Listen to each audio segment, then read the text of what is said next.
the millionaire mindset while wholesaling, flipping, and rental properties create wealth through real estate. You need to develop the mindset because this is a new adventure for you. But now I'm gonna break everything down step by step so you know exactly, I'm started right here. Where do I need to go next? So let's talk a little bit about myself and where I started. My name is Troy Kearns. I started investing in real estate at 22 years old. I bought my first condo for $112,000. I rented out the room. Bought my second live and fix and flip. We actually bought the property for $189,000, fixed it up myself, lived in the property, and eventually sold it for about $100,000 profit. That was in Renton, Washington. Then I realized through rentals that it wasn't making me rich. So I said, I'm gonna bet on buying properties on appreciation in Las Vegas. I almost lost everything right there. That's why failure and developing that mindset early on will take you so far, because me almost losing everything made me who I am today. And it built the mindset of the no quit no matter what mindset that you have to have, because I can tell you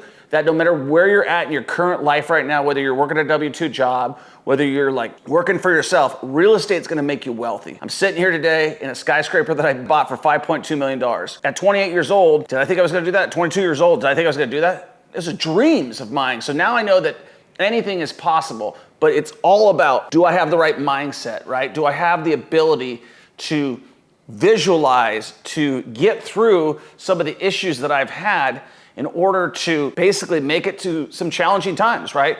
And all of this starts with making sure you have your next 12 months planned out. So first of all, let's start why I believe that wholesaling and flipping and buying rentals is going to build you wealth, gonna allow you to quit your job. So first of all, wholesaling, if you're wondering like, where should I start right now? Number one, if you don't have $20,000 or more to invest in your first fix and flip, you need to start wholesaling because you got to build capital. If you wanted to start with a rental, it would give you a small win, but it really wouldn't set you up in the right trajectory. As I said, that cash flow is not going to change your life. So the reason why you want to start wholesaling and flipping is you want to be a wholesaler because a wholesaler is going to get you into the game with almost no risk. It's going to allow you to be the middleman on properties. You're going to use a purchase and sale contract. You're going to lock down properties, and then you're going to sell them to other people with no risk, no money out of your pocket. You can do double closes, you can do all these things, but it's gonna allow you to develop the skill sets of finding off-market deals, finding on-market deals,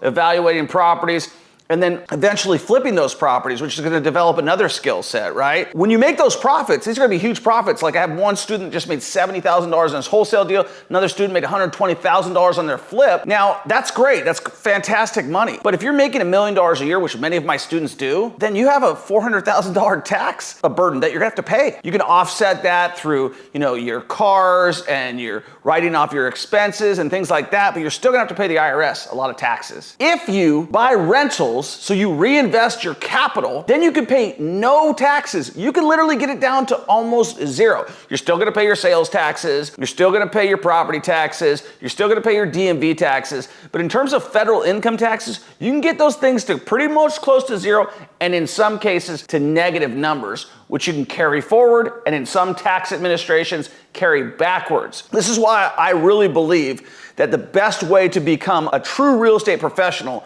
is to start here. And then you can get into long-term rentals, you get into Airbnbs, you can get into commercial real estate, which I'm at currently. But this is the best way to start. So if you got no money right now, you need to start wholesaling. We've had students come in here with no money and made over $600,000 in the first 6 months. Okay, it's really happened. I've witnessed it. It's not everybody. You got to develop that mindset, right? You got to have that mindset, okay? And you got to do the work. And then I've had guys come in here and flip a bunch of properties and really dial that in because you can get started early flipping. If you don't buy the rentals and you really want the financial freedom, then you're just gonna have a high income. You could make a $2 million, $3 million, $4 million a year, $5 million a year, $6 million running big wholesaling and flipping operations. But the reality is you're not building anything. You have a business that has a high taxes unless you buy the rentals. The rentals is what made me rich. I bought the flips and I wholesaled to buy more rentals. So as long as you understand that the long-term strategy is buying the rentals, the short-term strategy is to get the flips to replace your 9-to-5 job, to build the massive income that you're gonna put into the rentals. I started working at Red Robin and having a full-time job at Intercom Radio, and I bought my first rental property, or my first live-in rental property. They call it today house hacking. That was in 2000 or 2002, something like that. And what I did was I bought a condo. That's the only thing I could afford for $112,000. Okay. I rented out one of the rooms for $500 a month at the time. My mortgage was like $900 a month. You know, I was only able to pay about $400 to own that property, that condo. Then I knew you needed to level up, so I moved into my next house, turned that one into a rental. Now I'll let you know, it wasn't cash flowing. So it wasn't a cash flowing rental. I was doing things all wrong. So this is all from lots of bad mistakes that I made that I don't make any longer, right?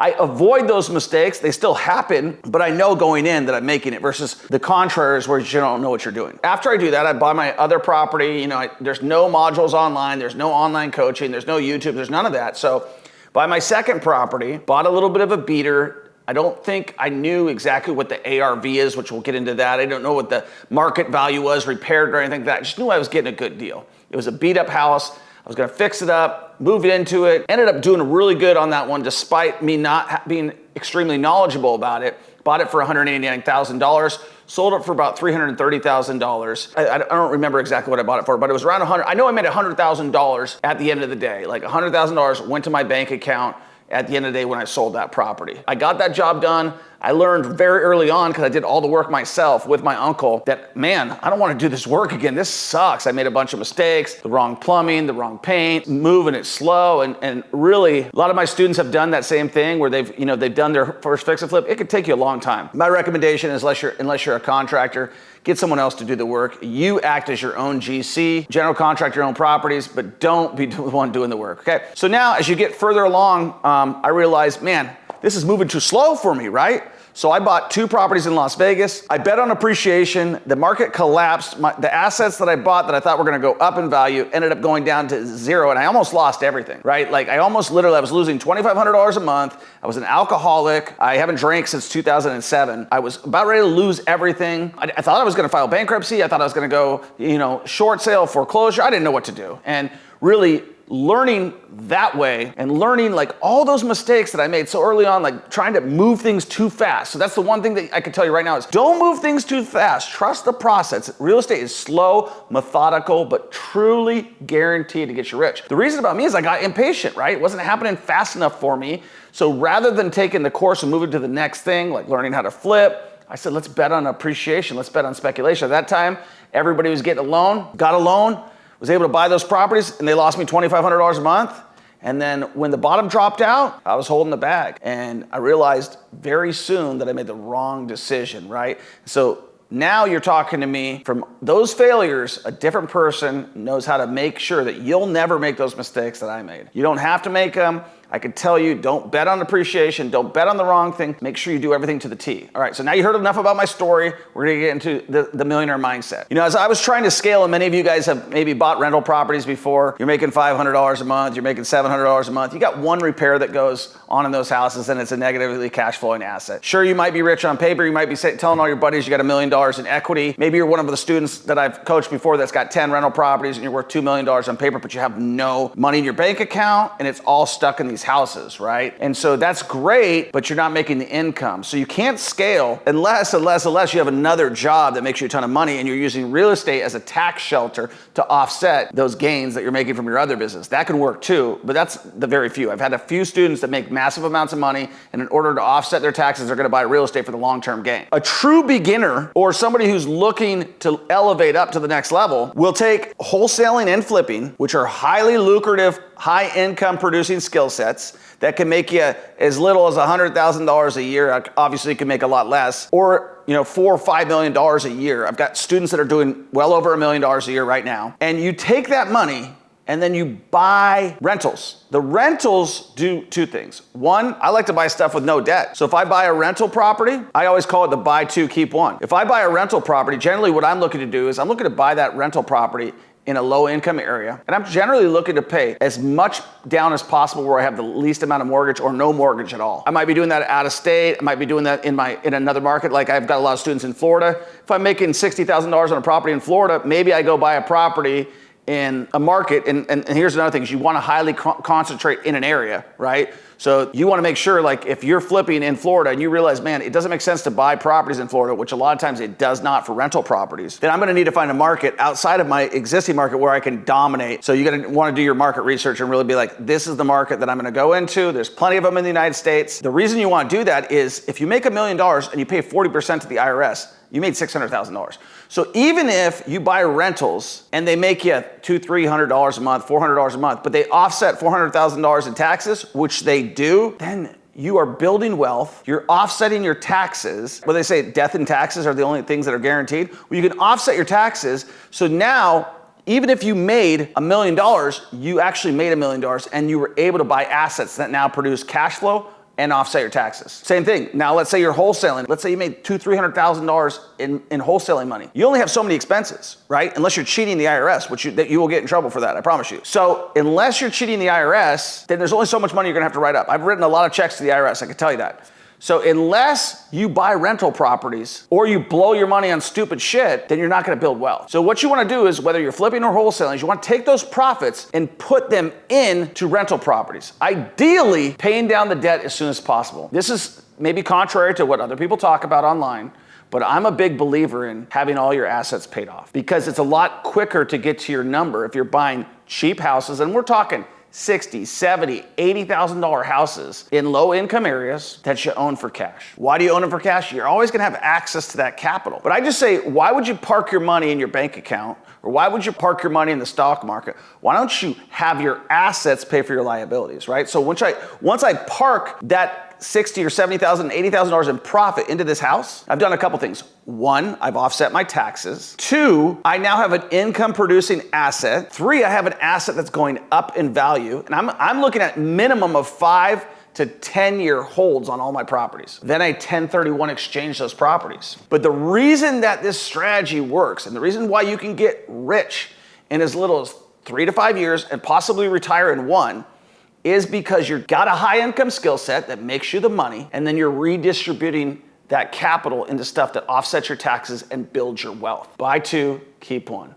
Buy 2, keep 1. Don't get addicted to the income. I mean, if you're making 50, 60, or even $200,000 a year, which many of my students make, it doesn't matter. If you're pushing all that money out to taxes, you're really not making that money, right? If you made $1 million a year and you flipped real estate, I can tell you right now, you have $600,000 left over. Wouldn't you rather make $1 million, buy $400,000 worth or $500,000 worth of assets, owe no taxes, and now have wealth accumulation, right? Because what happens is, the ultimate goal, this is how I used to think, every house that I'm buying is a $500 bill or a $600 bill or a $700 bill. If I own it for cash, and let's say it rents for $1,000 a month. After maintenance, after taxes, after property management, these types of things, maybe I'm left with a $500, $600, $700 bill. If I got $10,000 nut to cover every month, that's 20 houses that I can pay, or potentially 40 flips, because our average profit is around $48,000 on a student's flip. Many making a lot more than that. So if I take that income and I put it into my rentals, those rentals are paying for my liabilities. Now I'm living off my cash flow. That's what you're here to do. You're here to live off of your cash flow and develop a high income skill set to get you out of 9 to 5. Okay, a lot of you guys are gonna say, well, should I buy fourplexes, triplexes, duplexes? No, I don't think you should. I think you should buy single family houses. And the reason why you should buy single family houses is you get a higher tenant, you get lower turnover, which means higher cash flow. Because every time a tenant moves out, you're going to have to fix that property. Most tenants in fourplexes don't stay in there a long time. You're competing with apartment buildings, you're competing with all these other things. So my methodologies, you're buying Baltic Avenue on Monopoly and you're loading that thing up with houses. You can move into the other apartments and stuff as you get better in the game, but don't start with the fourplexes. I did that, I can tell you. I own 7 of them. I've owned many of them over the years. I generally don't buy them unless I'm flipping them, okay? If I got a great deal on a fourplex, yes, I would buy it to flip it, not to own it. Difference there, right? We do not want to own fourplexes, duplexes, none of that things, unless you're looking to get your first rental property and you're looking for your first win, really. But really, the name of the game, start with wholesaling, start with flipping, and then take those profits and put them into your rental properties. If you're looking to do your first flip and you're like, man, you could always, use a USDA loan, use a VA loan, get in there 0% down, or use anything else and do it as a live and fix and flip, kind of like what I did. But I use this exact same strategy to go from 1 rental to 2 rentals, to 3 rentals, to 4 rentals. You heard about my first 4 rentals, right? So I almost went under After rental number 5, I did this. Because remember, those first 4 rentals, I was losing $2,500 a month because I had the 2 that were pretty much breaking even, and I sold 1, so I'm down to 1 now, and I've got the other 2 in Las Vegas, and those 2 in Las Vegas are making my whole portfolio lose $2,500 a month. Losing $2,500 a month before I wake up. Reverse cash flow. I'm subsidizing someone else's rent. So once I realized that, I said, well, the easiest math for me to do is let me buy a cheap house. I was able to buy a house for $20,000 and I rented it out for $800. That made sense. And then I bought another house for $20,000 and then rented it out for $800. So now I'm at 3 houses. I bought 1 more and I'm losing $100 a month. Well, I just kept going. Now what happens with real estate, and this is what makes you wealthy, is once I kept going, now I'm up to 10 houses. Not only am I not losing $2,500 a month, if we use my same formula, I'm actually cash flowing 500 times 10. So now I'm making $2,500 a month. And now I'm scaling and scaling, learning all these things. But now I am developing a strategy that's making me bulletproof. I currently have over 350 rental properties. Most of them, 200 of them, are single family houses. I have a 31 unit apartment building here in Kansas City. I've got this apartment complex, which is a 76 unit that I'm about ready to turn into it. The whole point is I'm bulletproof. It takes me more time and more money to go to work and to teach you all, because I'm passionate about this, than it does to sit back and just chill. But my goals are different. My goals change. My goal is no longer to retire from my 9 to 5. I haven't worked since 2005 for anybody else but myself. My goal is no longer to make $10,000 a month. My goal is to get a jet airplane. But when I started, my goals were somewhere where your goals are at right now. Your goal might be to quit your 9 to 5. Your goal might be able to get your first flip. And that's why we have to start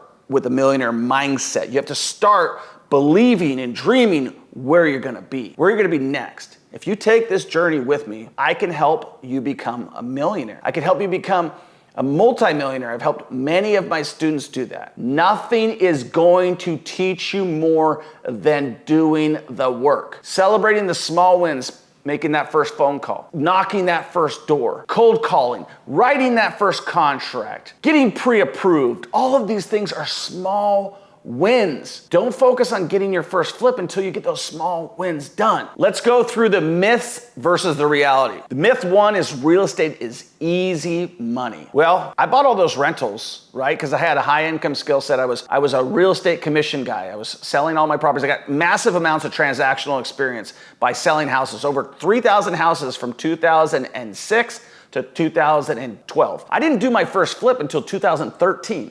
So 12 years ago is when I did my first flip. So when I ran out of my real estate commissions, because the commissions were huge during the foreclosure crisis for me, I did really well in that time frame, and I invested every nickel I had into real estate, but I made a lot of mistakes along the way. I didn't know property management, I didn't know all those other things. But the reality is, real estate is not easy money, but it is simple, okay? So let's be clear about that. It's a very simple, tangible asset. And remember, I didn't have a coach. I did things wrong. You've got a bunch of coaches, you've got access to me, right? A lot of the programs that are out there, you don't get access to the guy, right? You got access to me. You can ask me anything on the coaching calls, and I'm gonna help you out. Eventually, you may not have access to me. As we scale, I may only show up every once in a while. Right now, you've got access to me, so engage. Myth 2, you need money to start. You don't need money to start. If you're going to wholesale, you can go out there today. You can door knock pre-foreclosures. You can find abandoned properties. You can find people who are behind on taxes, or even simpler than that, you can start making offers to the most motivated people in the world, the people that have their property on the market right now. For sale by owners, properties on the MLS. I have had students with no money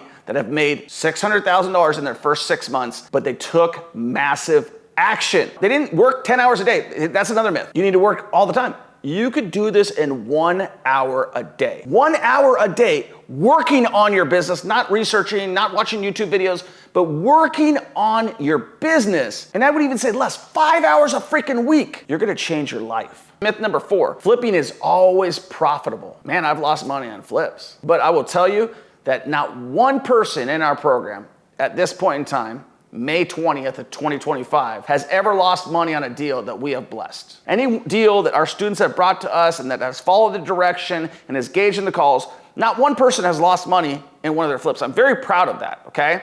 So the only way you're gonna lose money is if you don't get the right coaching, you don't follow the steps, you bury your head into the deal, or you take a risky proposition, you don't listen to us. But I want to make it clear, I've lost money on flips, and you may lose money on a flip down the road. You may lose money on a wholesale deal if you lose your earnest money deposit, you don't follow the proper steps. But generally, real estate's the long game, and you're gonna make money in the long game. And nobody bats 1,000%, no hitter hits 100%. If you're doing that, you're just playing it too conservatively. I want you, though, to stack your wins before you stack your losses. There's a lot of people that have taken their first loss and never come back and seen it again. So you gotta get your first wins, and you gotta get your first small wins. But I do wanna disclaim, flipping is not always profitable. You can lose money on flipping, you can lose money in real estate in general. I've lost money, but I've become a multimillionaire learning from those failures. A lot of these guys will say, hey, on the sideline, there is no money needed in real estate. That's a reality, but you need hustle, and you need some capital when it comes to like putting your earnest money deposit down on a wholesale deal.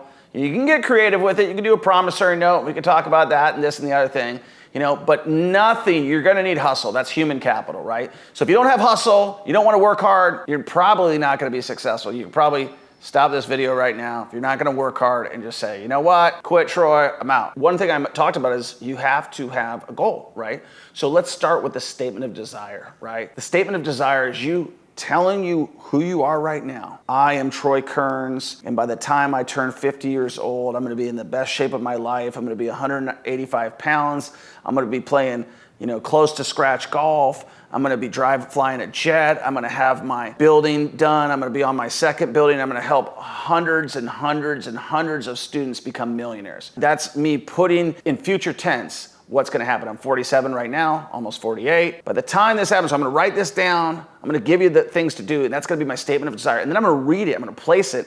I'm gonna place it in my car. I'm gonna place it in my bathroom. I'm gonna read it to myself once a day, twice a day, until I believe it. I'm gonna memorize that freaking thing until I believe it. And I'm gonna become, it's called manifestation. I'm gonna become that person. Troy Kearns did not start this way. I became the person that I wanted to be. And you too can become the person that you wanted to be. Get your statement of desire done. If you have a spouse, do it with your spouse. If you got a significant other, do it with your significant other. If you've got somebody that's holding you accountable, something that's personal, and then print it out, put it in your bathroom, read it when you go to the bathroom, when you brush your teeth, read it when you brush your teeth. Don't scroll on the social media. Read that statement of desire. It's gonna take you 30 seconds to read it. So here's some goals that you might wanna put in there. Goal number 1, I'm gonna get my first 2 wholesale deals in the first 60 days. Goal number 2, I'm gonna have a flip by month 3.